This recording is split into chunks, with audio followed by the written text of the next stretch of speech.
机器收割了，1分地大概半个小时了。5分钟的时候，好多白鹭鸶鸟啊、乌秋鸟就过来了，你看，速度多快啊！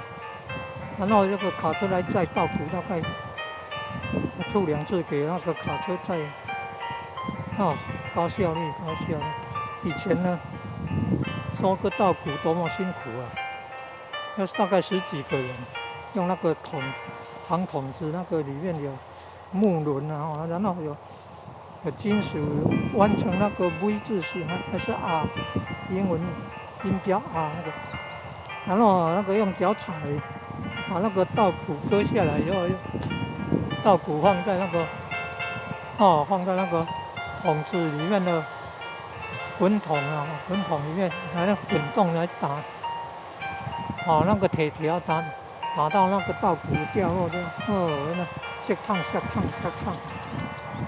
这句话你有，这味啊，做谜语给你猜啦，这味哦你有，一只句哦你对，那个削烫就是古代割稻谷用的那个摔桶啊，摔跤那个摔啊，换桶那个桶，削烫，你看，现在机器收割速度多快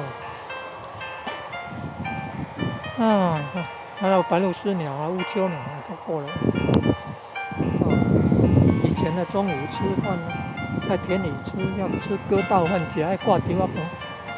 后必经了那五米热社区都有办那个活动，要吃割稻饭，只爱挂稻仔饭，吃割稻饭，吃那个割稻饭。多么辛苦！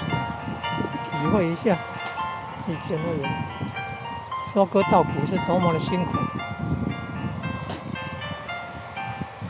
从宋朝的时候，从南部越南、沾墙越南那边引进早熟稻，早熟稻3个月就早熟就可以收割了。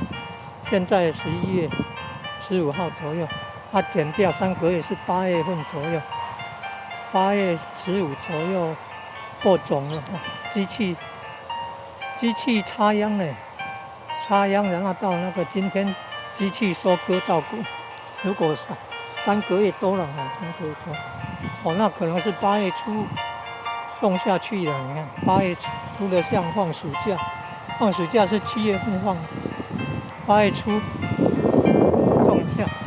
送下去。你看11月半了，11月15的时候就收割稻谷。你看，白鹭鸶又要飞走了，白鹭鸶你看要飞走了，从这边又要飞到那个正在收割稻谷的那个田了。你看白鹭鸶要飞走了。